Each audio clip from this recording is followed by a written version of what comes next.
All right, welcome back. This is Kevin McCain with Kevin McCain Studios and At Horror Classes. Today we're going to be talking about a little bit about drawing hands. I've got here a small 1/3 scale, I think is what this is. Actually, I think it's close to, it's almost half scale, but it would have to be for someone who's not very tall, about 5'5". But anyway, so we're going to be dealing with the hand. This is just fairly accurate model for the size, and these are the bones of the hand. These we have basically, you have your carpals, your metacarpals, and your phalanges out here, but we're not going to worry quite so much about right now the anatomy as much as we're going to look at the basic shape of the hand, and that is the fact that the hand, again, just like the foot, there's an arc built to the hand this way. So there is, again, this arc through here. And then we also, if we look at the hand, there's also an arc going that way. So again, we have a double arch through the hand. And, this right here are knuckles, are these joints right through here. Those are the knuckles. And so, we could talk about a diagram for the bones, but since we're not doing the bones, we're going to actually deal with a diagram that deals mostly with the tissue for easing our way into drawing of hands. So besides the double arch, we might want to notice that we have 1, 2, 3, 4 bones through each finger except for the thumb. So these have 4. This is a little tiny one at the end. So, but right here we only have 3. So the thumb has 1 less bone than these guys. And again, the biggest thing we want to think about with this is the double arch that goes on through the hand. Is the biggest thing we want to keep in mind. Okay, so right here we have a diagram of drawing the hand. If we're going to break it out schematically, usually when you use this method, or always when you use this method, you'll cut the thumb off. It sounds kind of brutal, but we're going to start with the square. And that is that the palm right here, if you measure it, most people's will be about a square if you cut the thumb off, and then another square up here for the fingers. So from the palm to about this point, and then from here back to here, is about halfway. Now you might say, well, that is above the halfway point. Well, that is because if we look at our hands, on the side, this back here is the half. That's a half to half on the back side with the knuckles. But when we turn it over, because of the way the flesh wraps our bones, this lengthens and this seems shorter. So if we look at the back of the hand, this drops down at an angle, which makes the hand look longer, or the finger look longer. Okay, so this is the inside. If we flip the hand over, these little bits where the fingers attach would be lining up on this line. So that's important to understand that this is still a basic diagram, but we do have to remember that on the inside the fingers look shorter, on the outside the fingers look longer. So something to keep in the back of our mind while we're drawing hands. For those in the class, we're going to go ahead, you're going to get this little sheet with the hands so you can sketch at least 3 of them. So we're going to deal, when we draw a hand, you can start with a square stacked on top of a square. And so that will give you the basic proportion. Now, like I said, this is the inside, or the palm side, not the back of the hand. And so because of that, we lift this line up just a little bit. It's not quite a 1/3, 2/3, but it's almost like 3/5, 2/5. So we raise that above there a little bit.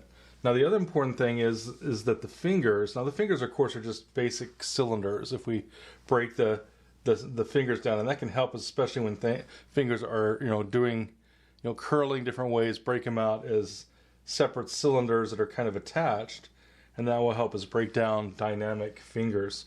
We're not going to be doing dynamic fingers till next week for those in the class, but we're going to start off with the basic. This is back side versus front side, shorter fingers versus longer fingers.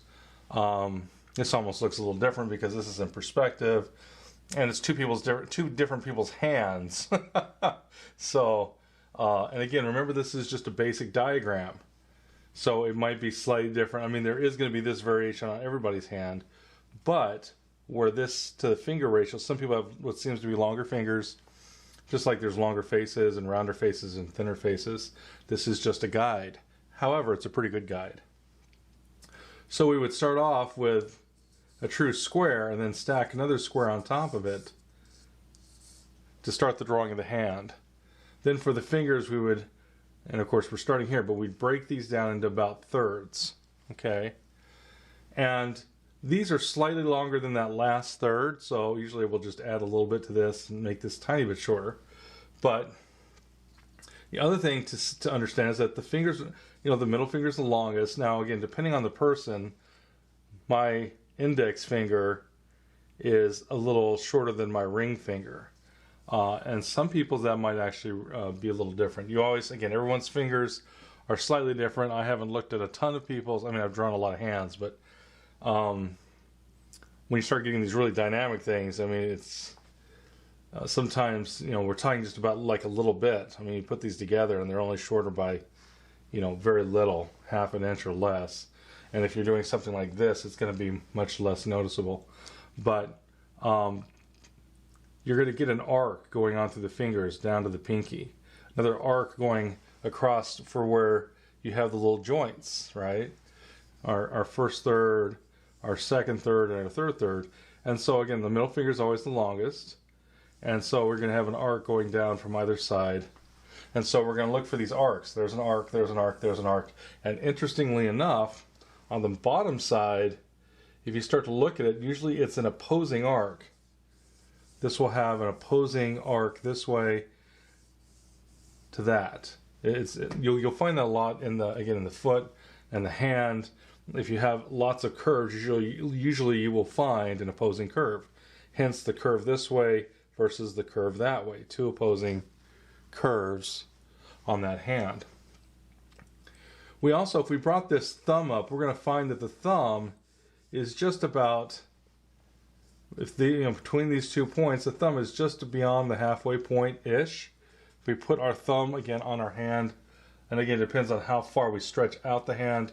If we do this, where it's really straight, the thumb is just almost to the bottom third, but if we relax like that, well, now, again, it's going to be at the halfway point. But anyways, and some people have a longer thumb where it might be above the halfway point. But then what you could do is you could say, look, I'm going to go ahead and bring this out. So thinking about perspective, okay, if this is the length of the thumb, well, then the thumb would just, move out. And we could actually check exactly how far that length might be if we took the, if we took that time, because this is where, whoops, this is the joint, so this is the length. That's the joint right through there. And we say, okay, that's the joint. What's the length? Bring that out. Where's the joint? What's the length? In fact, my thumb might be slightly short, but again, you can use that to start to look for and indicate where the thumb is. And again, these are my meat hooks right here, these hands. And so, certain people have more elegant hands, longer fingers. Of course, you have, male hands versus female hands. Usually they're going to be a little thinner through there. If we think about, when we draw, we do work with what is commonly thought of as normal. And so you might say, well, yeah, usually men will have a little thicker hands. The opposite gender might have a little thinner hands. And as artists, we want to work within that idea because it's usually the hands are a proportion to the person. So if we had a guy that's 5'1" and a gal that was 6'7", well, that may not be the case. But there's times where if we get too far outside of that, or if the hand's not in proportion to the person, it'll start to look strange. Like if you put little tiny, the hands of a 10-year-old on a full-grown adult, it's going to look kind of strange. The hands are always in proportion to the body, and usually this is going to be just above the brow. If you take your hand and put it onto your face, it's going to be almost like the first quarter above the brow, depending on where you start from. But anyways, so almost, 2/3 of a head tall. Some people would just bring it up to the 3/4 mark, but that's still, it's a proportion. You can actually use that in people's hands. You can use that to break down through the body the different proportions or what. So again, we have to here and to here is about halfway, but on the inside it's above that just a little bit. So I brought that up, and I'm using the middle finger point. So this, I've lifted it because it's shorter fingers on the inside, longer fingers on the outside. Then we took from here to here, broke that up into thirds, found my arcs, and drew my hand. Arc, arc, arc, opposing arc. And we just went ahead and drew the hand. So we're actually going to do that to draw one of these little hands here today. We're going to go ahead and if we started this, again, we usually will cut off the hand, and we'd start this about this right here, and we could start off with, okay, where's my square, and I actually have this, we sketched this in just a little bit, this big huge hand here, and we started off here with, again, the square. Now again, this is the inside, but she also has a little bit longer fingers. But the idea is still sort of the same. That if we took this, which is now, this would be the halfway point, right to about there to there is about the same. There's my beginning rectangle. Now our fingers, bent a little bit, so it's not going to be using all the rectangle. And then these are actually, they're opened up, so these are extended outside the rectangle. This would be if you had your fingers closed, So again, we would say, okay, well, here's our two squares. So we got two squares stacked. That is our basic rectangle, which is basically a 2-to-1. For those that are in the class, it's a 2-to-1 rectangle. And then we say, all right, well, we'll take that, and we'll divide that in half, and the halfway point was right about there. Nope, actually, I take that back. Looks like the halfway point is between those two. So the halfway point's right about here. Split the difference. So this is the halfway point. So that's the halfway point for the rectangle. And then if we split this in half, we're going to find out that about in the middle of our rectangle is about where this inside of this should be about halfway across the rectangle. Okay, so I go, okay, here's my rectangle. I split it in half vertically and horizontally. Let's go ahead and so there's that line there, and there's this line here. Right, we've got a 2-to-1 rectangle. And again, we've cut off the thumb. The thumb is this triangular shape here off the, if we cut this off, see that triangle? There's a triangle shape there. And so we're always looking for that triangle shape as we had the thumb. What I would then do is we're going to go ahead and I would split this. Now originally I split this into 4, and we ended up with something about like this. These are my 4 points on this hand. These would be the fingers, or the basic finger width relationships if we just split into 4, but there's no spacing between the fingers. And then we said, all right, well, we're going to come above the halfway point a little bit, and we have, again, the arc of the hand this way. Okay, so we've got the arc of the hand this way. And then we're going to say, all right, well, does the hand actually sits at an angle? If we look at this on the outside, the hand is always, if I turn it this way, this actually is out. If we turn it this way so it's the back side of the hand, it goes in slightly. So the hands are set at a slight angle on the bone. It's kind of fascinating stuff as far as that goes. So if we look at this hand, we can see that, yeah, it's set at an angle. And so again, we're going to start to look for this angle. And so we have a little bit of an angle coming this way as far as that goes. And we're going to put another angle again. It's going to cut the thumb off, but there's another angle to the hand coming off of this thing like that. And that means that this, these are going to line up almost in a similar angle, as far as that goes. With this, again, we got this angling, this way, and this angling that way, and then this would be, so our box is almost going to shift a little bit. And that's all right, but we want to at least be thinking of the fact that our hand is set at an angle. And then once we've done that, we're going to go ahead and open up the fingers. These fingers are open. I'm drawing this hand right here. Okay, so I opened up these fingers. I was trying to say, okay, well, this finger is going this way. And I started with, first off, just something very simple, like the center line. That center line's doing this. Oh, wait, I have to go to the next part. This does not go all the way because these are bent slightly. So we said, all right, here's the top of my rectangle, but this is bent, so the finger is going to end right there. So we're going to look for some of these, we're moving this up, we're moving this in, because again, it's not stretched out like this, it's bent a little bit. So we're gonna put that in there.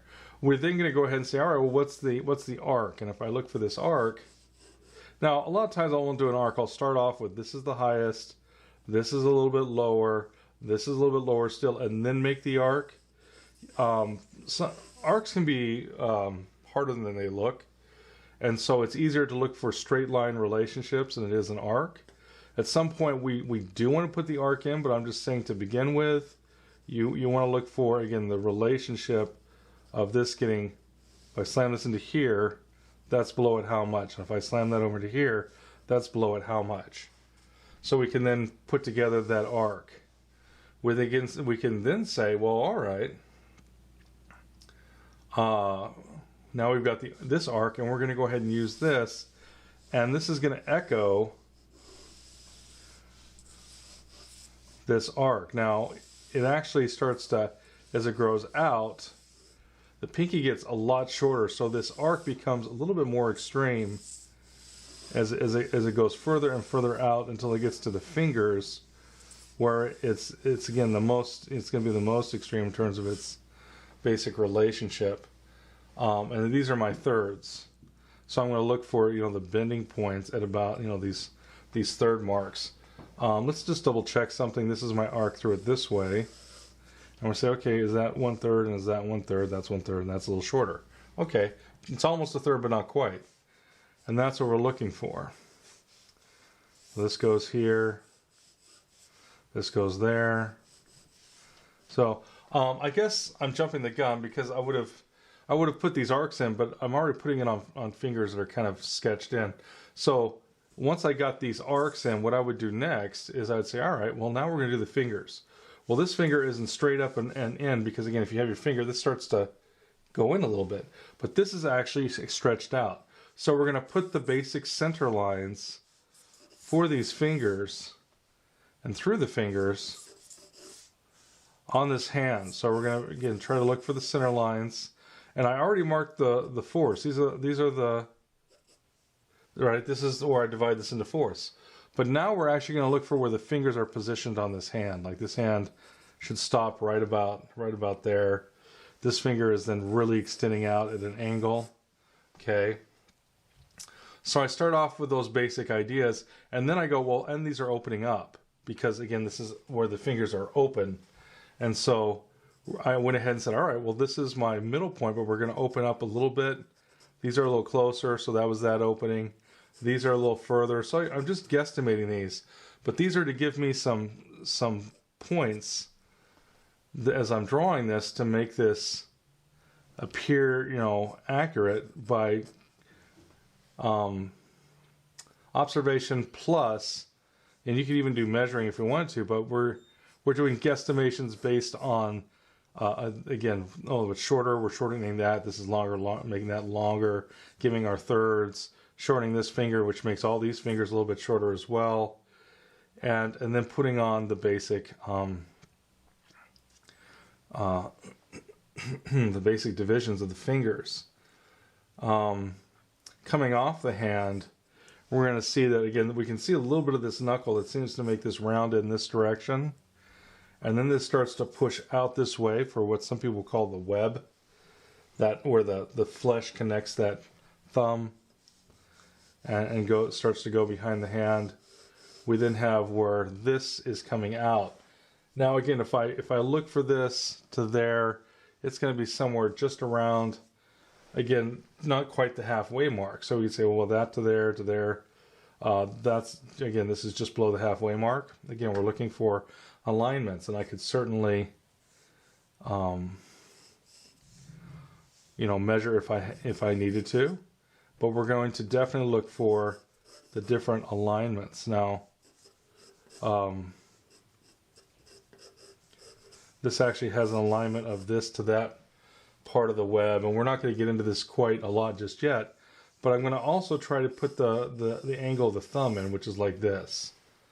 So I'd start this first. What are the basic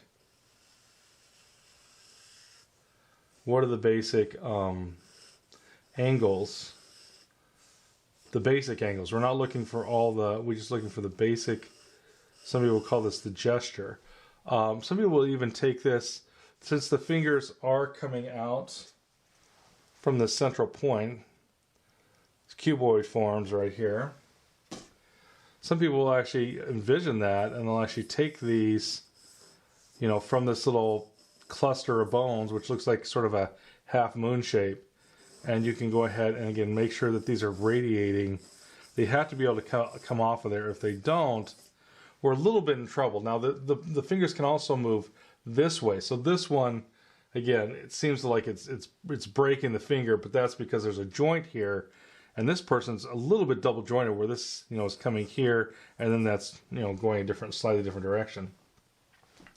So again, we've got the arcs that we're going to be using. These are our arcs of the fingers through here.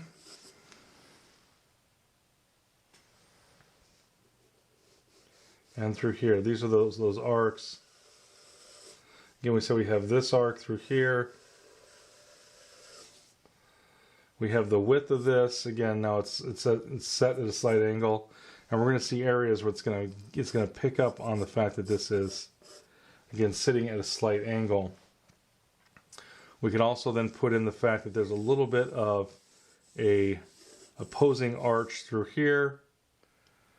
And then again, we could for right now, could say I'm going to guesstimate where this attaches to the hand.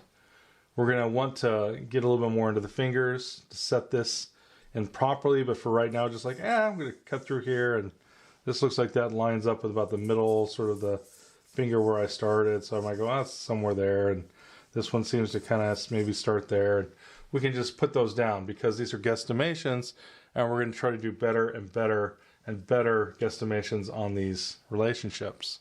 So from here, we're going to look for what we call the gesture of the hand. So again, if we look at these, and if we think of these as tubes, again, we could go ahead and, this would be the first section, and then this section comes over here, like so, and then this section kind of seems to be coming off of there a little bit, and we're actually getting a slight curve.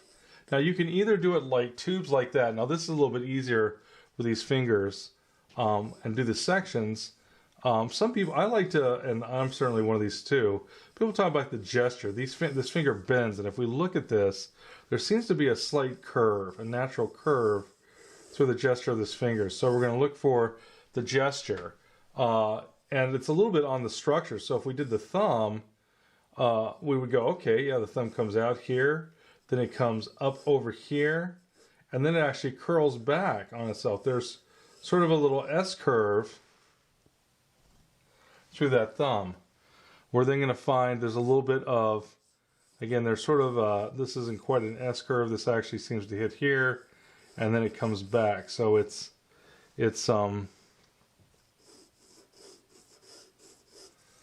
is more of two, little, soft U shapes or something coming together at this joint.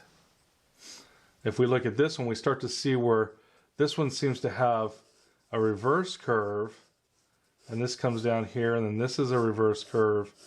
And again, I'm not worried quite so much. This is just trying to approximate the openings that I established, and I'm trying to approximate, what the fingers are doing. So again, this is what we call the gesture. So this almost curves back and in on itself. So you almost have a little curve here, and then another soft little curve there. So almost like a little M shape, da-dun, da-dun, like that. This almost seems to be almost a nice curve all the way through it. And I'm trying to start from the end of the hand, bring this up. The fingers do get tapered. They get smaller as they come through there. So we're trying to put together what the fingers are actually doing. So if we came over here to this one, this finger over here seems to be doing something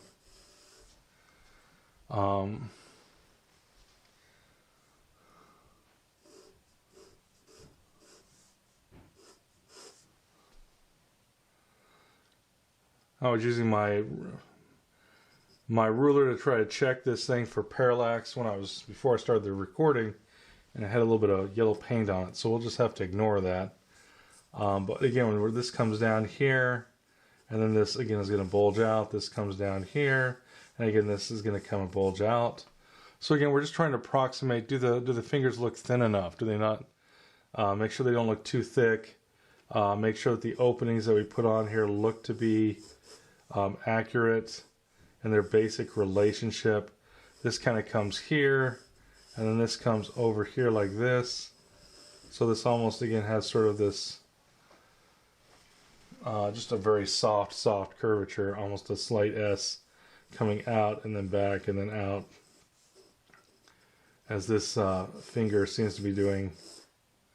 This seems to be the gesture of this finger right through here.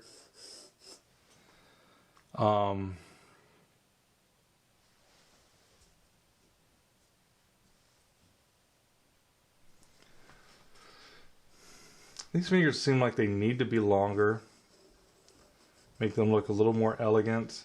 So if I lengthen them, they'll look a little thinner too. So I'm looking at these and I'm going, man, these look a little meaty. So I could add just a little bit to these guys, just again make them appear longer than what they are. Because if I make them shorter this way, that means the hand gets skinnier. If I, measured this, maybe I made my hand a little too robust. So you'd say, hey, check this to that. And so if this got a little thick, well, then this would have to come in. But if I do that, well, then I might have to, well, maybe we'll split the difference. Maybe we'll go ahead and bring this in. That thing goes onto the arm. This thing goes here. This thing goes there. This then goes down here, through there. This goes a little thinner if we do that.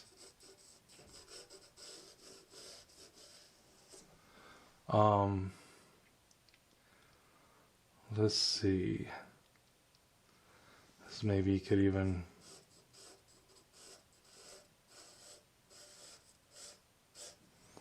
move out even a little further just to push that a tiny bit.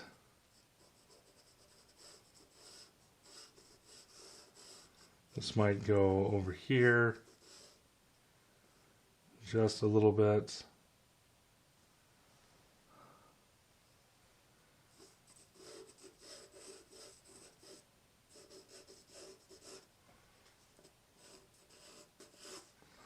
So if that's going to move over there, that then is going to come in a little bit on this side.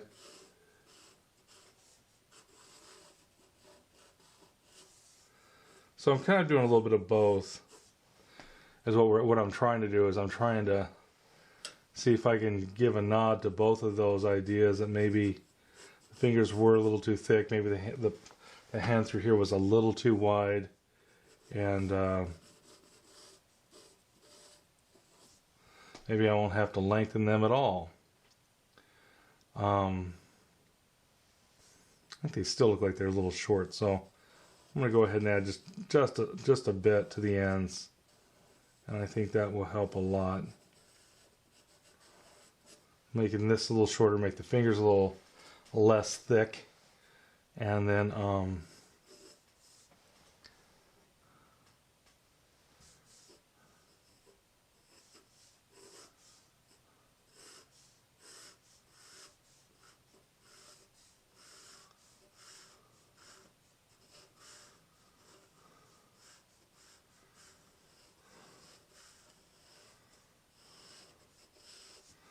about like that maybe. Okay. So and then this comes in here.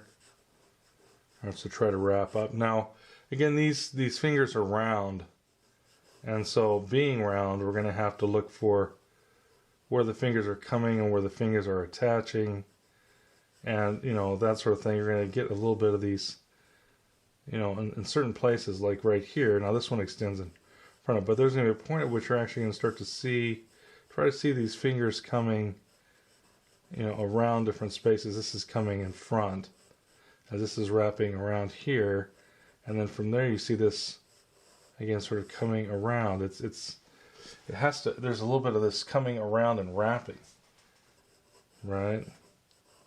To give a nod to the fact that these are. They have volume. They're little cylinders attached to the hand.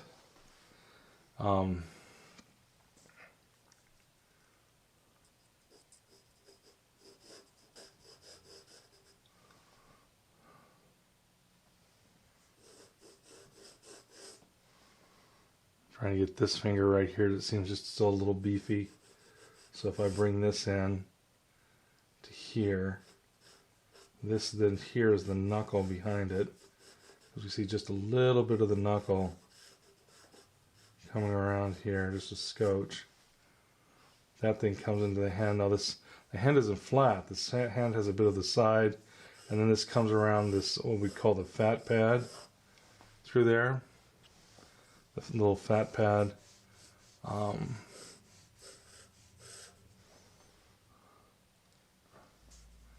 And so we're going to then have this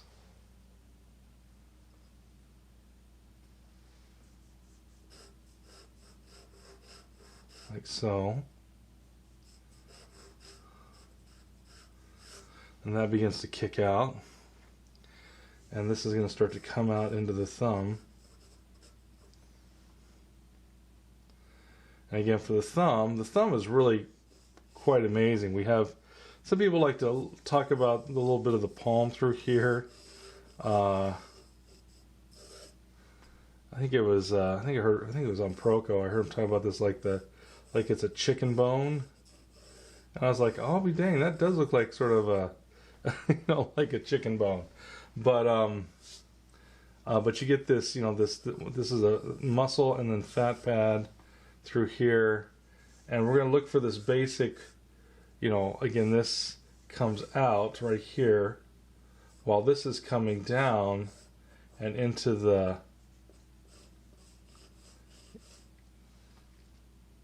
so some of this is skin. So the joint's really, you can see the joint there. We can't see the joint on the opposite side. The joint would be, up here, but the joint would be right there.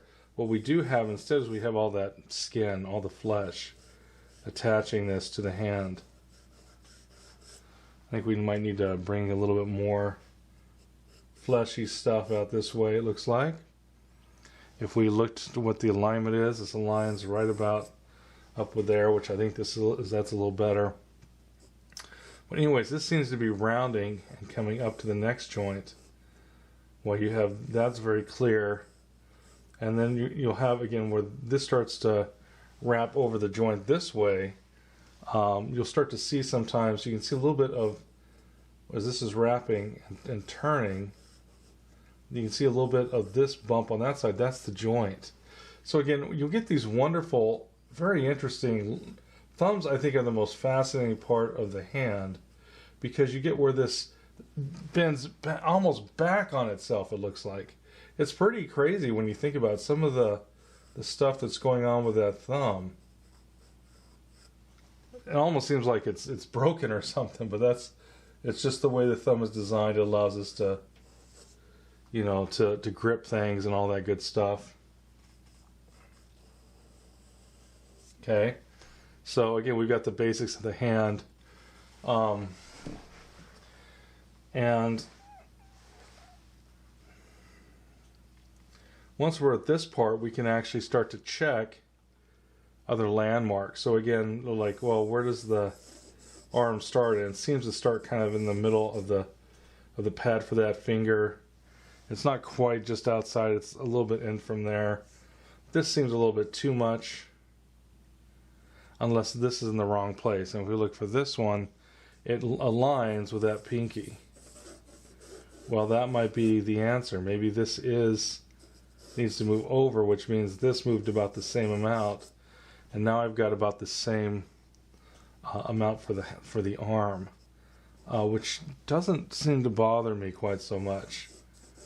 So we'll just go ahead and say, all right, well, let's go ahead and pretend, or let's just say we'll make the decision that this is going to be my hand shape, or the arm, my hand shape. This is the arm, like so. And if we look at this is actually, again, when this comes around at an angle and comes up. Now, not everyone's is like this. This person is probably must be very, very thin. You can actually see the two tendons that come up through there. That's not always clear on people. I mean, if you look at mine, you can't even see them. But on this person, it's very, very clear where we can see, again, the two tendons coming down. Now, you know, that's just, we can use that as a landmark.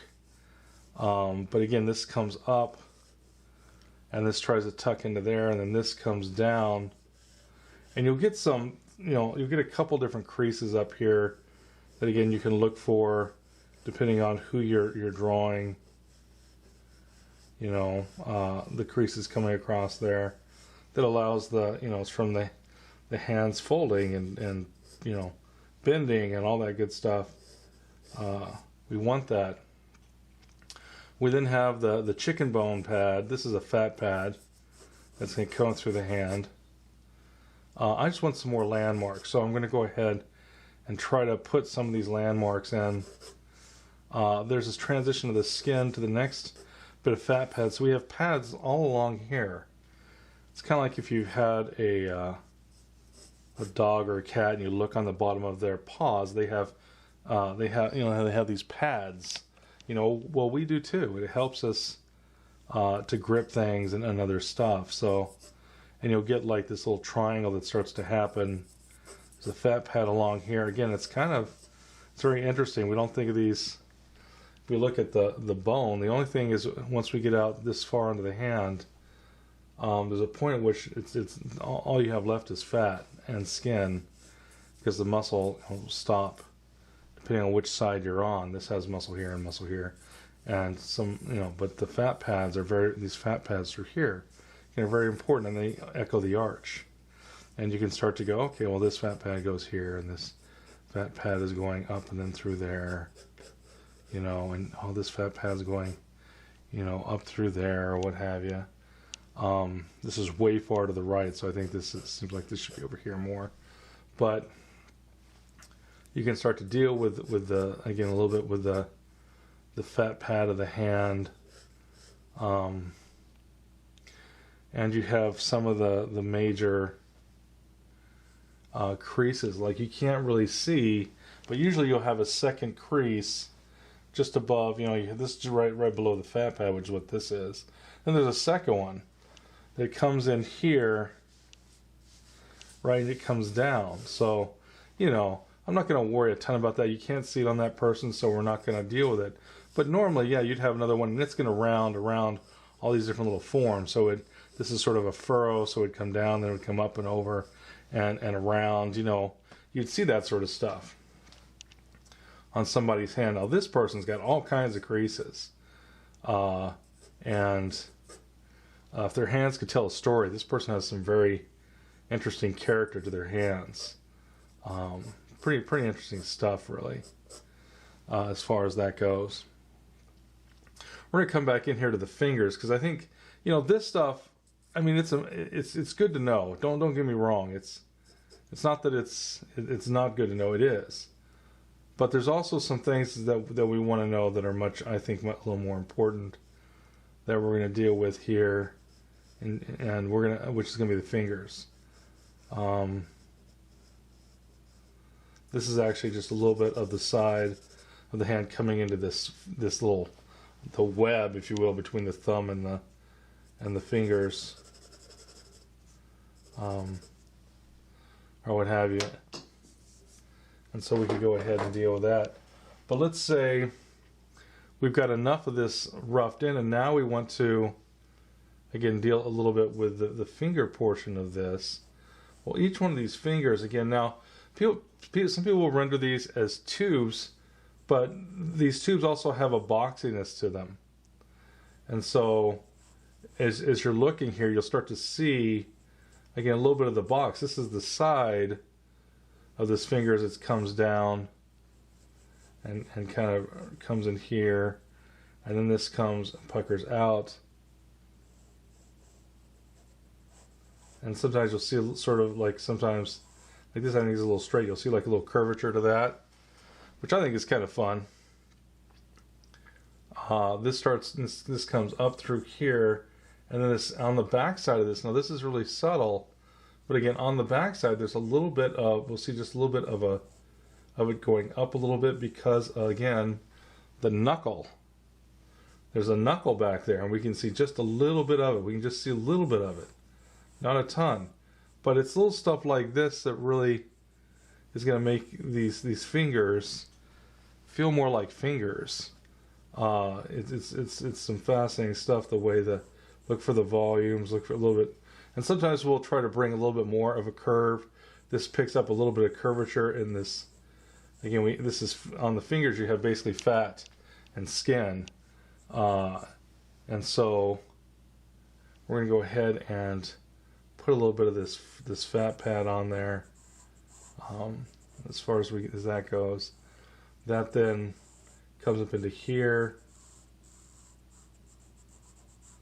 Give it just a little bit of a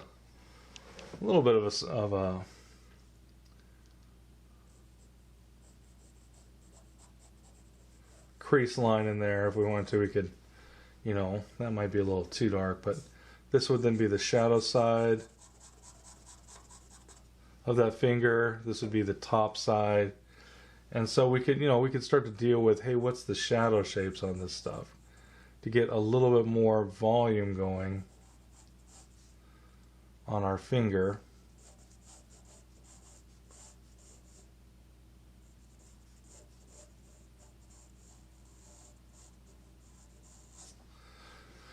So again, if we we could start to put on a little bit of the shadow shape, again, to give a little bit of a nod, if you will, to what the finger is doing. Like the finger comes around here, and then there's a little bit of this shadow coming in here, and then there's a little bit of of the roundness. There's sort of there's a little, circular area there. And so you're going to get a little bit, sort of a little dip-de-doo, and then it comes down around some of that a little bit. We want to make sure we don't make that too distinct, but the idea is, again, this is catching a little bit of where that finger's going around. I think I brought it around too far. So let's bring that back down. But again, we can go ahead and add some of those little features to make our finger start to read more like a finger. And it can, you know, be, again, just a nice way to help it feel more like a finger. Give it some volume, all that good stuff. Why wouldn't we? We'd want to. Okay, so we could, again, we could do a little lost and found line as it goes into the creases, getting a little darker. As it goes out of the creases, it's going to be less dark, so forth and so on.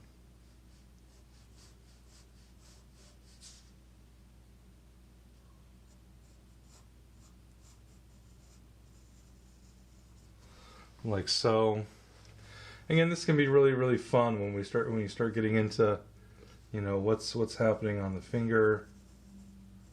You know, what's making it feel more finger-like. So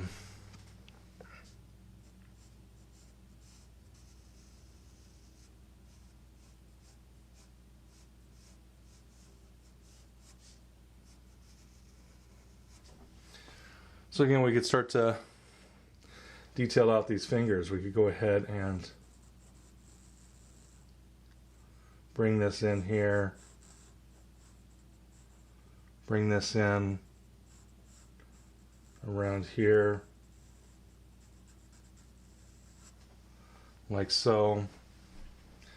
And this would then, and then we're going to have, now remember, we're going to bring some overlap. So this kind of comes here, this would kind of overlap there, this kind of overlaps that.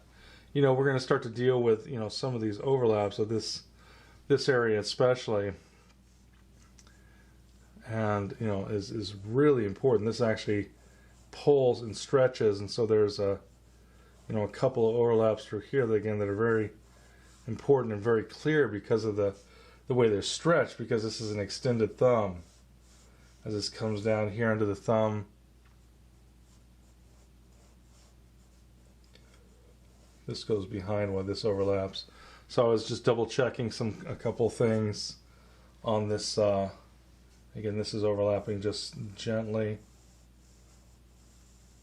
If this is on the lit side, we can keep this a little bit lighter, and then as this comes around,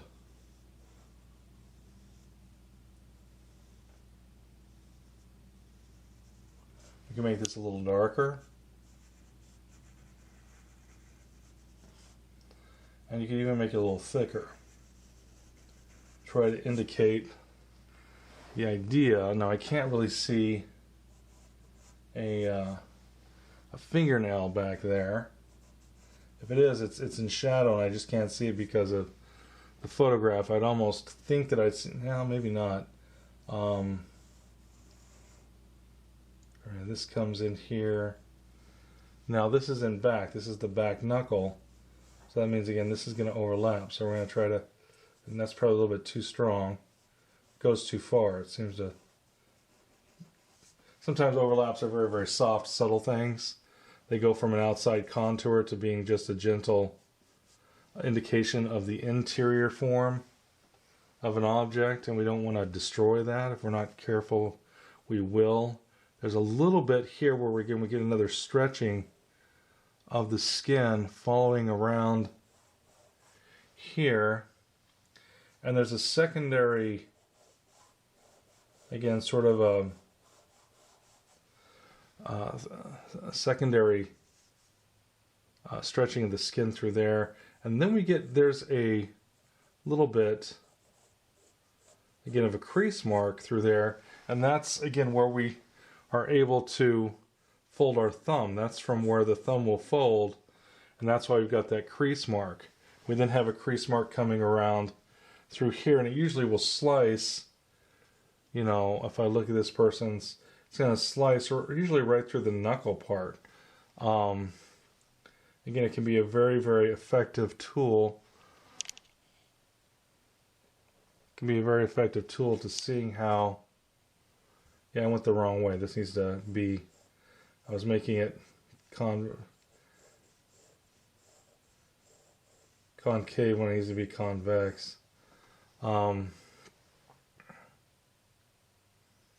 terms of this. And of course you'd have a little bit of the, you know, wrinkles of the thumb over here, just a little bit. Not a ton because they're wrapping around, but you get a little bit of sort of these sort of opening up as they're coming around the corner a little bit on that thumb. And then we'd also have a little bit of the, you know, some of the form shadows and all that good stuff. And so we could come over here and go, okay, well, what can we see? And we go, okay, well, this comes around the thumb here. And then this comes up here. And then it goes around sort of that, you know, the swelling of the thumb. It comes over there.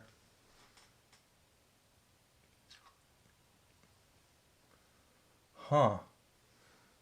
Well, part of this is going to be how I decide. I think I'm going to do this.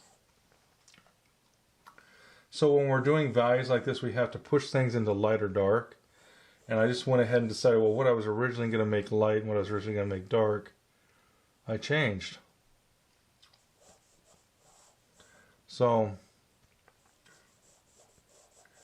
again, because we have to push the middle values. We have to make a decision, hey, which way is this going? And so I made a little bit of a change from what I was originally going to do.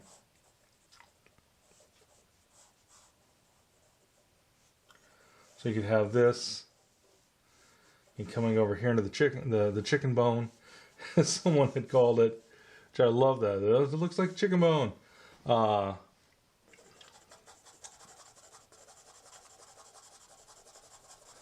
always telling you, when we talk, I'm always telling my students, hey, you know, simplify it to the most simple form that you can do. And I'm usually like, well, you know, rectangles and triangles and stuff. But you can also use other symbols. You're like, oh, that looks like a J hook, or that looks like a Z. Or in this case, someone said, hey, to me it looks like a chicken bone. You know, the chicken leg of the chicken bone. You know, when you gotten some you know, chicken from someplace or whatever. And I just love that because I'm like, yeah, because now you know, oh yeah, chicken bone. I can do a chicken bone. And it's very easy to go, where's the drumstick? Is the drumstick there? And if the drumstick's not there, guess what? It's probably not going to look like a drumstick. You know, we kind of instinctively know, because that's usually where, well, at least in my house, that's what a lot of the kids will reach for. Give me the drumstick. And so that's a very recognizable, very simple graphic shape that we've probably seen, whether we know it or not, many, many, many times in our life. And it's a very easily digestible shape. I just love it. It's a great idea. Look for the chicken bone. I wish I could say it was my idea, but it wasn't. But we're going to look for some of these little shapes that start to weave in and out of here, and we could start to put on, you know, some value that's going to help this hand start to look more and more hand-like. There's even a middle value here. As we deal with this, this actually comes down here into shadow a little bit, into that crease. You know, as far as that goes, this is coming down to this little edge that starts to show a little bit of this edge coming down here. Then we've got a little bit down here, though. You start to see what some people would call the leading edge. That's where the object turns its form a little bit, and so you can use that. This is we can look for some of the value through there that's happening on this thing, which I think is nice as well. Again, so we can start to make this feel like fingers by dealing with just some very basic value things. Where's the core shadow and stuff like that, and we could go over here and go, well, let's see, there's going to be, again, a core shadow on here somewhere. And we could, again, start to make it feel just more, start to develop it into a drawing. You know, and so we could go, hey, where's this go? And this kind of has a little pucker here at the back and the leading edge, and there's a little bit of this getting a little bit darker up there, and so forth and so on. And if we look at this, we might be like, well, yeah, there's sort of sometimes you get a little reflected light through there, and then this gets a little darker. And so again, you can start to, just by doing a couple of little, you know, looking at that and going, hey, what am I looking at in terms of the value? You can start to create something that starts to look like it has more information than there actually is. We really haven't put that much information on this thing yet, but we could make it seem like we have by putting it in the right place, I guess. So we could continue just, developing this as we wanted to. There's sort of a little bit of a, through there, a little pucker, and then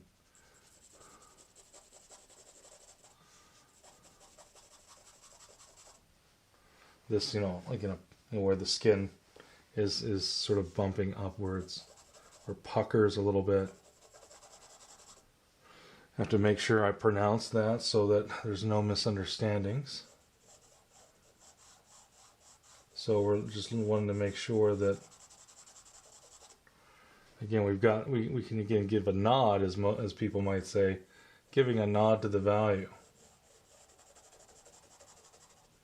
As far as that goes, what are the values? What is I'm dealing with? There's also a leading edge, again, along here where you can really see sort of the tendon coming up there a little bit. On the other side of the tendon, it starts to get a little bit darker. So again, we could put this like this was just a little bit of a light half tone through there. So again, we could have all kinds of fun with this. It starts to open up like a triangle on a line. And that's how a lot of times we'll talk about this in my classes. We'll talk about very simple shapes and how the simple shapes look and what's happening with the simple shapes and so forth and so on.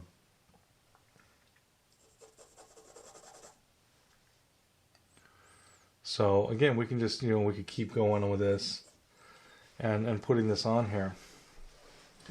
And so, again, what we're going to do, and some of these are very important because we see the back side versus the side versus the top side, like this one right here, where we actually see, again, this leading edge of the skin on the front side of the finger.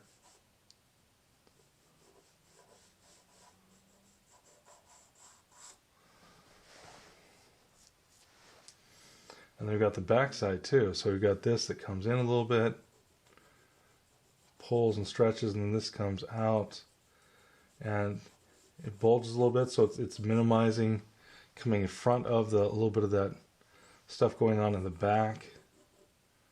Then this stuff comes over here on the finger.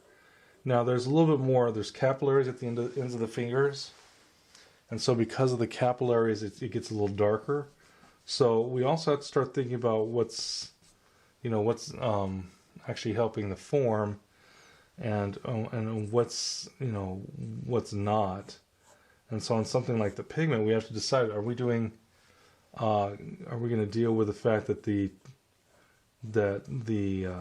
surface is getting darker because of the higher amount of blood, because of the capillaries flowing through the end of the appendages, in this case the fingers, and we want to make that decision because it's going to really help us to define what's going on here. So again, we could just, and again, I've got this finger coming around here.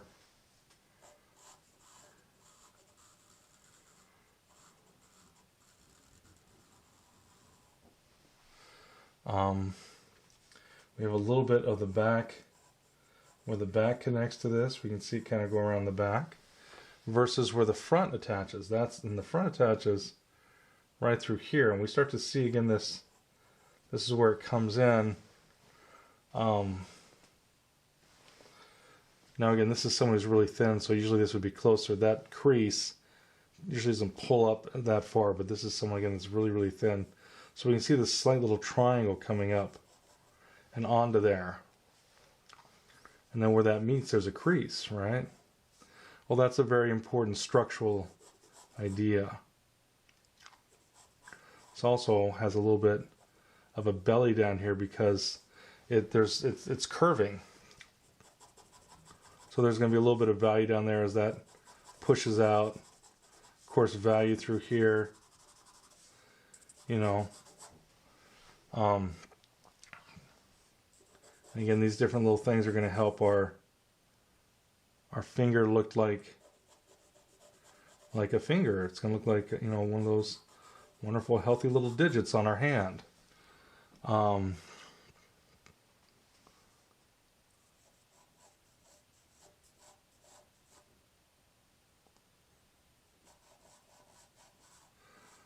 We see a little bit of the pucker. And again, because of this presses out, because that little round tip that happens on the finger, we can see some of that happening. So it's as we start to think about the overlaps and things, these become very, very important on fingers especially, because they're just so, there's a lot going on, and everyone knows who's ever tried to draw fingers, they are complex, and but sometimes we get a stigma in our head. Oh, they're so complex, can't draw them. No one can draw them. Well, they can. It's just whenever you have something complex, and again, I tell students this all the time, you know, simplify it. That's where the clarity comes from, is the simplification of what's going on that finger or that head. Or, you know, we have these warty gourds that I sometimes have my students draw that are, again, very, very difficult. You know, what look for what's on there and what's going to say the most about it. Now, some of that takes time. When you start going, well, put what says the most. You're like, I don't have any idea what it's saying. You know, well, you know, part of this is just going to come with experience and time and all this good stuff. But hopefully we can start to see. Now, again, we're doing sort of light and dark shadow mapping. Again, this can be really, really, really fun, where we look for the shapes that are happening on something like this, this hand, this palm. This is a really important, you know, sort of ability to have. You know, you're going to use it if you're, you know, if you're dealing with realism or photorealism or hyperrealism, which is all the rage these days. You have to know how to map shapes. You can't get away from not doing it. It's a must if you're going to do some of those types of things. And so this is just mapping where it's getting darker, because there's a change there's a plane change, a very simple plane change. And so all this is where it's getting a little darker, because, again, it's changing direction, or it's swelling a little bit, and it's moving, and it's important information, I guess we could say. Again, the overlaps become important. This is going behind, and so this overlaps that. This is in front, and again, this comes in front here, and there's a little bit of where we see a little reflected light as this comes up here. So this gets a little lighter, and then we start to pick up, you know, a little bit of an edge again. So you get through the fingers, you'll use what are called lost and found edges. And that means you'll have thicker to thinner, darker to lighter, and it starts to imply more depth. You can use it and you know, comic book artists, you know, especially back in the day when it wasn't done. These days, so much of it is done on the computer that they can do very, very sophisticated things. That because of the way things were printed and some of the way that they were created 30 years ago, they couldn't quite do it. It was mostly the drawing. And what are we doing now? We're doing the drawing. So again, we're there. You had artists, and there's some great artists that just work so well that are out there on the internet and you know, on YouTube, you know, and you know, there's just a ton of them, and there's a lot of really, really good ones. And I know a lot of artists, usually a lot of artists were inspired somehow by the art that they had some exposure to comic book art growing up. I certainly know I did. And so the artists that I liked, I don't even, you know, I don't know where they are, but it's been so long that I'd hate to throw some names out there that, you know, whatever, but you have some wonderful people on YouTube, like like Jim, I believe Jim Lee, and I hope he doesn't mind me throwing his name out there, but just a wonderful guy in terms of what he gives through I've never met the guy personally, but in terms of what he gives and what he teaches on YouTube, he's looks like, you know, he's very giving of his knowledge, which I think is something that I highly respect. And not only that, but he's an amazing artist. So best of both worlds. He's phenomenal at what he does, and he gives back to the young up and coming artists that wish to be, you know, like you know, to do stuff like Jim does, and or other artists, you know, that you have out there. So really great stuff. Check it out if you're interested in that sort of thing. You know, check out his channel. He really, again, does some really great stuff. Gives people some really great information. I love watching his technique. He's a fabulous inker. And again, a lot of this stuff is mark making. And that's what I'm doing here. We're like doing abridged mark making, and he just does some phenomenal stuff with marks. And again, you can go onto his YouTube page, check him out. He's just a fabulous artist, just amazing. One of the best in the business as far as I'm concerned. There's others out there, and I just don't know enough these days, because again, so many people that I looked at, I just aren't around.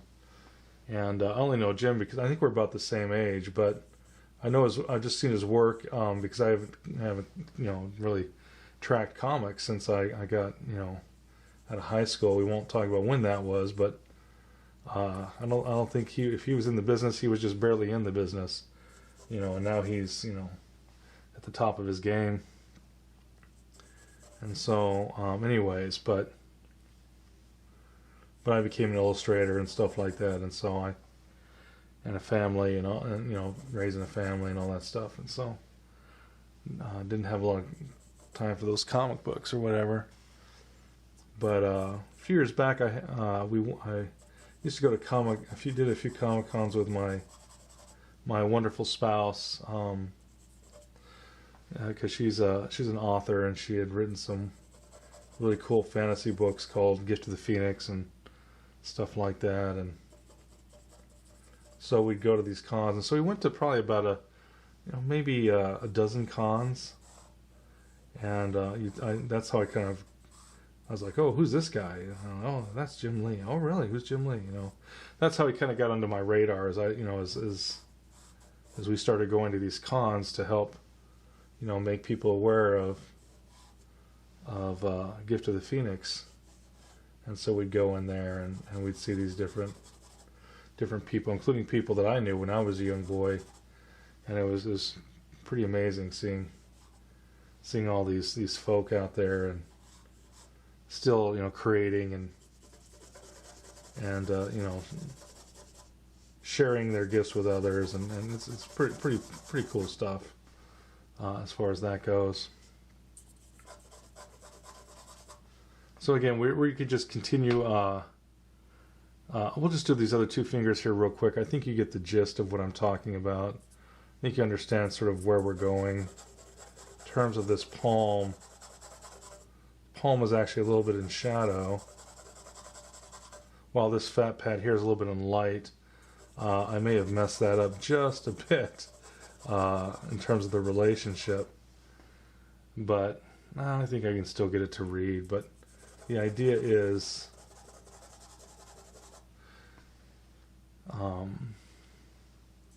working with light and shadow is pretty, once you get the hang of it, it can be just really effective. Now, most of the time, I use this just for getting ready for a painting. So I don't take this to the 10th degree or what have you.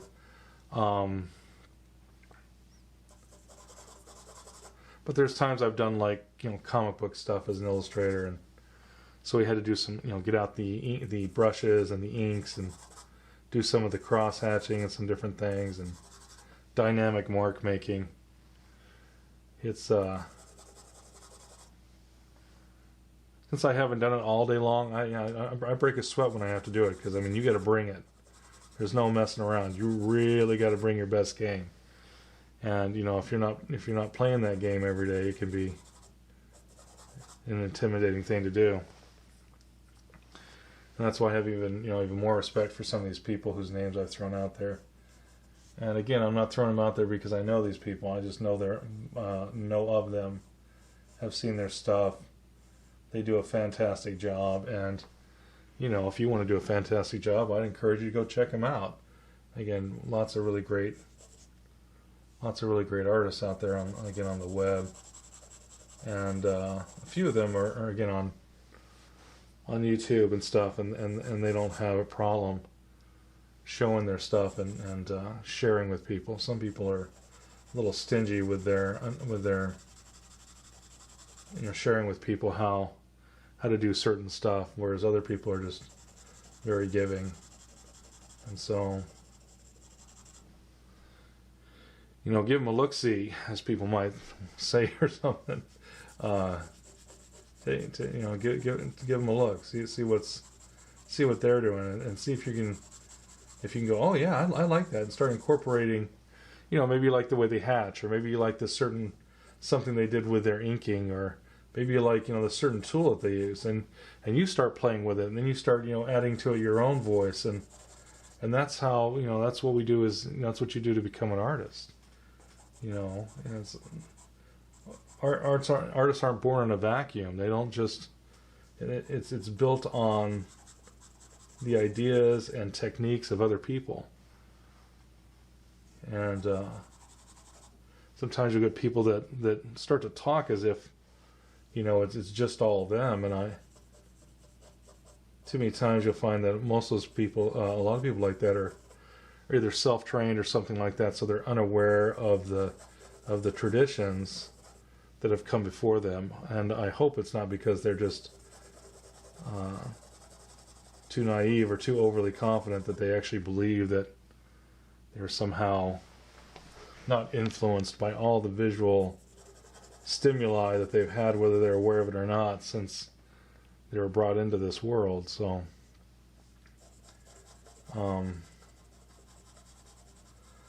be careful for that. The one thing that will kill your art quicker than anything is arrogance. Yeah, that's and some people might say, what do you mean? If you're good, you're good. And I'm like, well, that's not what I'm talking about. But there's there are some people that are good, but there's people that like, hey, I'm just so good, that they'll get into a mindset, I'm just that good, and there's no getting any better. And you look at their work like 20 years later, and I've had people I know like this, where you're like, yeah, they're doing the same old thing, haven't gotten any better, haven't improved, haven't challenged themselves, and now people who they didn't see as their peers have not only caught up to them, but sometimes passed them up, because this person is still relying on ideas and things that they were doing 30 years ago or 20 years ago or what have you.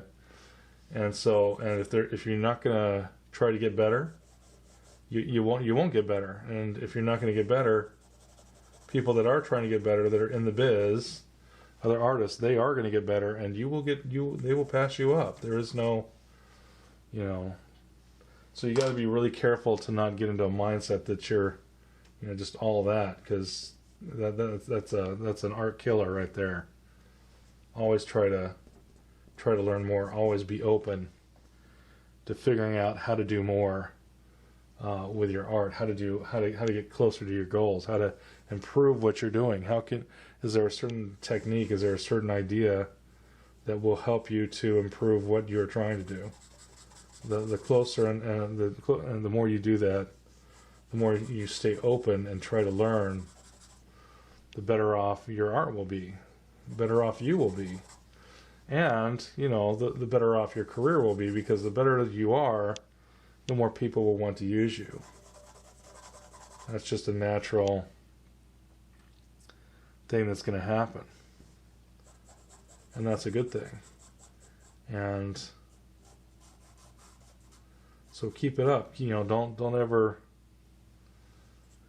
let yourself get too discouraged. That's the other danger of artists, is either they, you can have artists that are just too confident, and you can have artists that aren't confident enough. They can't, give themselves a break and say, hey, this is what I'm doing well, and I am doing well, and I can continue to improve. So you don't want to go the other direction either, where you have, an issue seeing seeing when you've done a good job or recognizing when you've improved. Don't be that person either. Try to just continue to do the best you can possibly do. Now, I'm actually having too much fun with this. I'm tickling this way too much. This was just to show you guys how to draw fingers and stuff, and I'm over here playing with this, and I'm sort of being a little self-indulgent as I'm sitting there reminiscing with you guys. I apologize for that, but hopefully there's something good to take from it.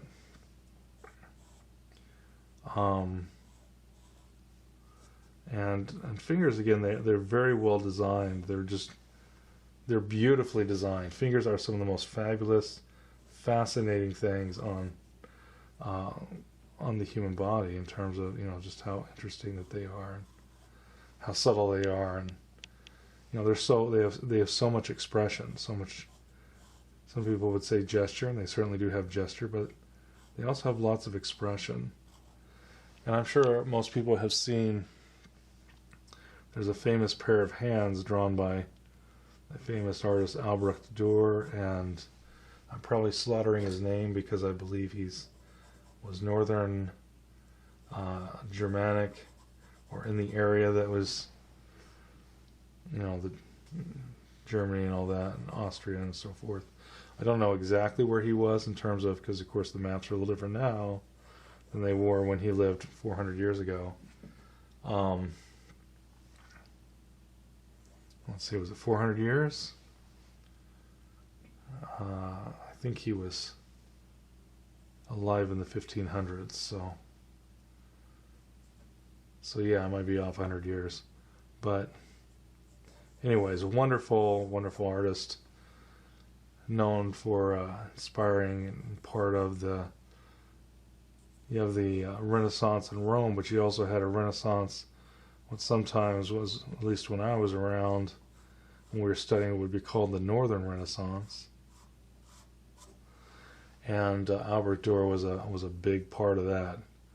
And he did this wonderful little painting. You'll still see his watercolors. He did a painting of a hare in watercolor that will just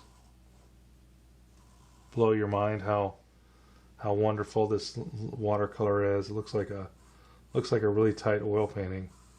Very, very controlled. Every little blade of grass, you could probably get out your book on flora and fauna and identify the species and stuff. They're that well, there's that much information. He was very hardworking and talented, and all the good stuff you could say about an artist you could say about him. And so just a wonderful guy. Anyways, he did this drawing of hands, praying hands. And the story, or the behind it, and I don't know how accurate this is, because you'll still see this in like gift shops. You'll see these praying hands that were done by the artist Albrecht Durer centuries ago. They're so expressive that still reproduced today. It's one of there's certain places, if you get these two hands that look like they're praying, and they look like these hands are very weathered and stuff like that, that's by Albrecht Durer. And it was supposedly his friend had worked very, very hard all his life. I can't remember the details. It's been so long since I've heard.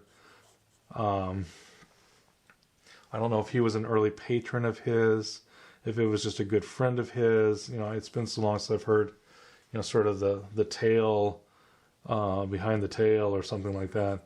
But he was so inspired by the story that this man's hands told of sacrifice and toil. And he said, that it was written on these hands of his that he drew them. And he immortalized this man's hands, and they really have a lot of character. It's just phenomenal to look at that. I'd love to see the original. There's many incantations. I don't know if he did more than one. The ones I've always seen were in white and black ink. And again, just done really, really lovely. I think there were some studies I've seen that might have been done in chalk as well.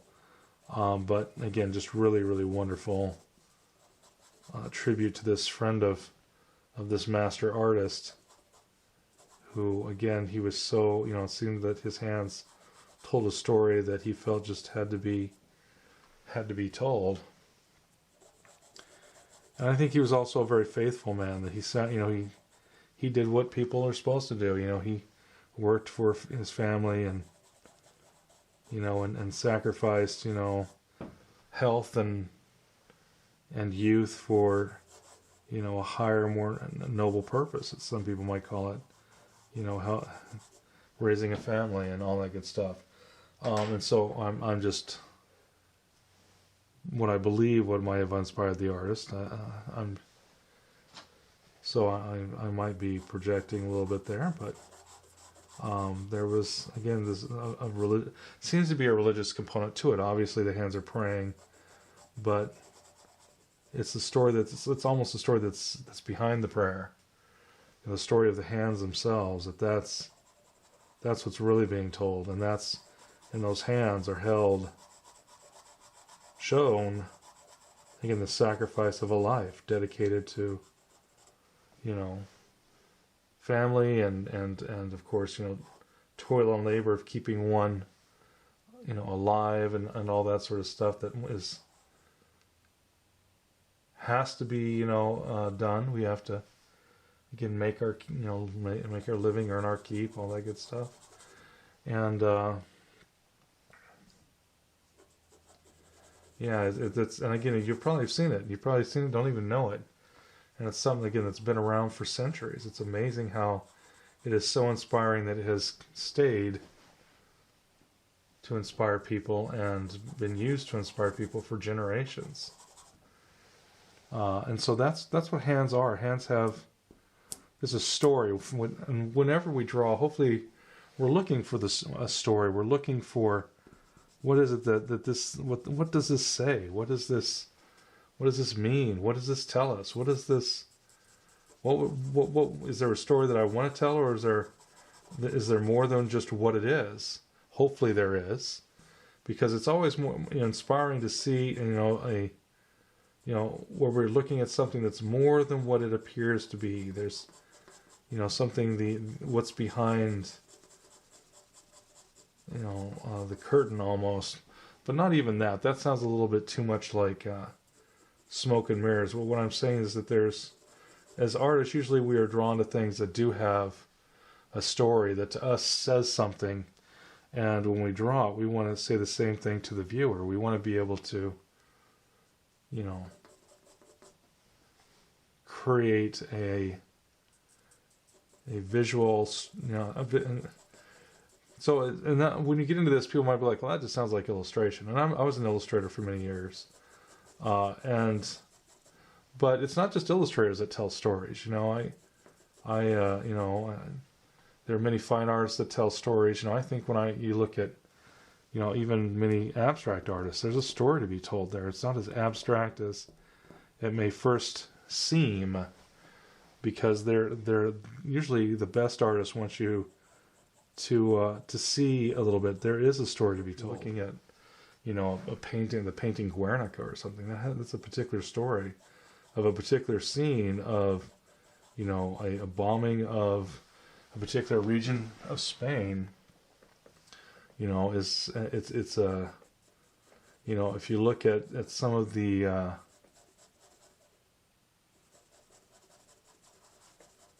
wonderful paintings by, Winslow Homer or something like that, or, these are interesting stories to that. I think even when you see something by one of the great artists like Josef Albers or Chagall and these different things, who was very much inspired by folk tales, that again, there's stories that are being told there. It's not just great illustrators. When you look at, Monet and some of these others, again, there's stories being told. Even when we're looking at, again, I said Josef Albers, he's known for doing, his greatest work was color work, and he would try to simplify everything down to its essence so he could play with color. So he was dealing with rectangles and squares, And so in these squares and rectangles, he would play these color games. So they were stories about color. They were stories about relationships of how we perceive things. And that's actually, that's some pretty deep stuff. And he almost approached it like a scientist about how the eye, perceived color. And he wrote a book that, I don't know if it's still being used today, but it had been used for many, many, many decades because it was considered one of the, more important books on color. And it's pretty cool stuff where he would, talk about simultaneous contrast and these different concepts where the eye will change the color depending on what the color is next to. And some of these things only happen with the eye. So there's the human element that he was studying too, because, the eye perceives color different than the camera does.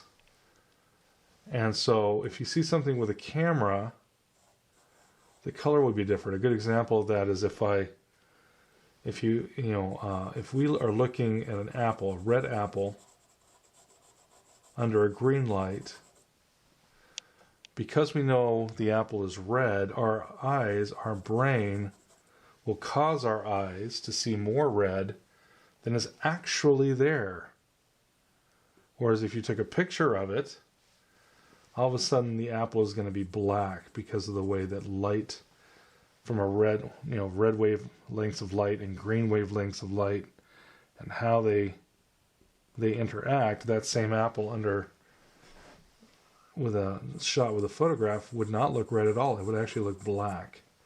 And so again, that's all within the mind. That's a human thing. The mind is a human, condition. It's part of our humanity. And so, in many ways, you could say that, Josef Albers was a humanist, very much interested in the way that the human eye perceives, and the human mind perceives and deals with things like color. And to me, I find that quite interesting. To me, I find that fascinating. That's and so I could be, maybe just a little bit much on that, but the idea is that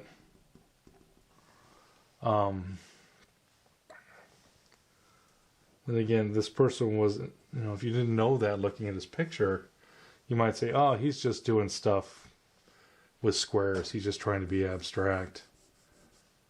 And there was more to it than that. He was trying to simplify the shape so that the color would come out more. He was playing more color games. And if you start dealing with too much detail, you actually lose the color game, and now you're dealing with a different game. And so that's why when you're painting, you have to know, hey, what is the game I'm playing? If you're playing photorealism, you can certainly do that, but understand that you're losing a little bit of the expression of the scene because you're going to be dealing with so much detail that you lose a little something. Now, if that's what you're looking to do, well, that's fine. But whenever you're dealing with stuff, you want to always understand, hey, there's always a give and take. Whenever I gain something, I also lose something. When I change the game, it's going to change how it feels, how the end. I should have done from here over because I'm a lefty. And I still used to, acting like, we're always told to draw like, well, I wasn't told to draw like a right-handed person, but I've been, spelling for so long in other classes where, again, in your writing where you'd work from left to right. So what am I doing? I'm doing this left to right. But for a lefty, it makes more sense to work right to left. And unfortunately, I didn't do that. So now I'm trying not to drag my hand through here as I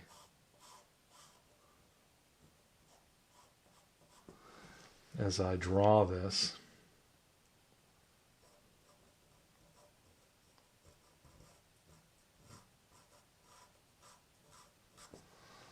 Like so.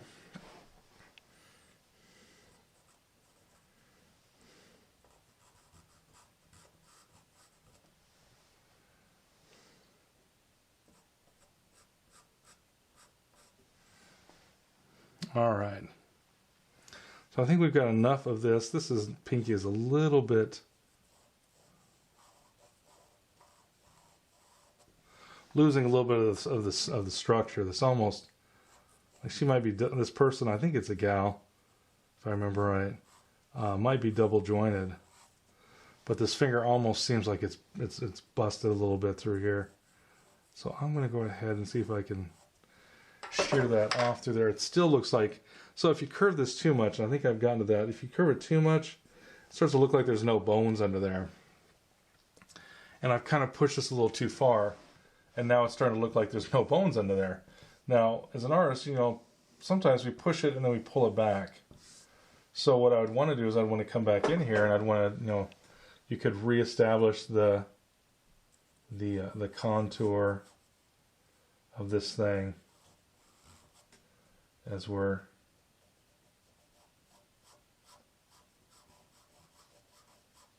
drawing this. We're also going to look at some of these junctures, see if that has, you know, see if that has information that has been lost in this.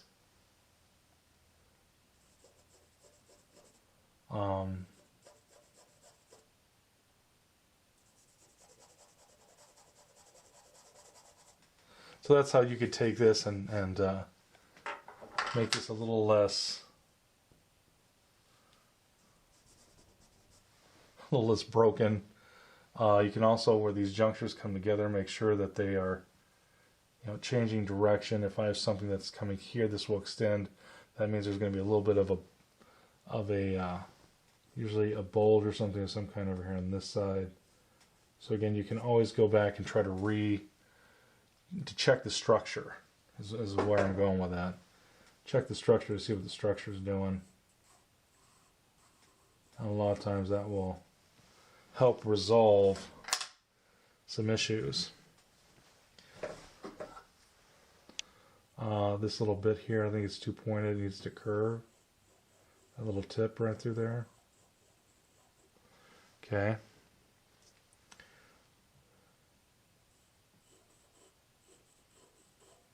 As this then starts to come up here or what have you. That's almost a little too circular, isn't it? It actually starts to curve around towards the top. And this seems a little bit too much like needs to be more of a teardrop shape, but see, all right. Take out a little bit, there's a little highlight on there.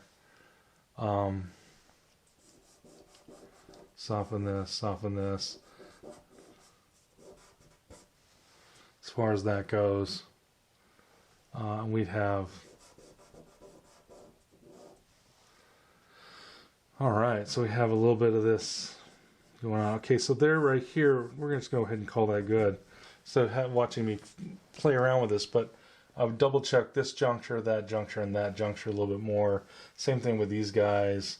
And kind of really lost it through here, didn't we? Oh, that's looking a little... But again, I could come over here and... Again, there we go, that's at least got a little bit of the structure going on. But a little too bright, really. So that's almost now as light as that, and it's not. It's supposed to be in shadow. So we could push it back just a little bit more again. But again, I could come back here on the shapes. Like there's a shape through here that then comes up that I didn't play with probably quite enough. We come over here and there's a shape, you know, again, it's going to come up here, under there. Like so. Look for the, you know, the little fingerprint. As this touches the contour, that's where I see the most, you know, sort of where it's going to darken a little bit on the sides for those creases, just a little bit. So a little bit of that. Now it's going to disappear towards the middle, so we have to make sure that it doesn't get too dark in the middle, or it'll start to look like they're wearing a ring, or they've got dirt down in there, been working in the yard or something. So you want to be careful about that. But again, we can just go ahead and again bring in some of the, just a little bit of the structure, And, you know, we've got ourselves a hand. All right, so at least the beginnings of one. Obviously, if I was going to continue this hand, we would clean this up and spend another couple of hours playing with, you know, subtleties and stuff. But I think we can see the hand that's emerged here, and hopefully we can see some of that here. And again, I should probably come back in here and darken a few places, but I think you get the idea. Like there's a darkness through here that we've kind of, you know, this kind of comes in here, and then this comes up, and that gets a little darker. This thing comes through here, comes up, and it gets a little darker through there. So I got like this stretched little bow tie shape that would be a little darker. You know, I got to be careful I don't get it. But it would really help this in a couple places, to place where this hits and gets a little bit darker and then comes up. Just a couple places that would really help. Again, sort of turn this. This should get a little darker down there. That one a little bit too dark. And so it starts to look like a hole. And we don't want that. Okay. And these are just a little bit too dark. I need to just, there we go, a little lighter. You know, there's going to be some creases we could start to play with there. But again, I think we have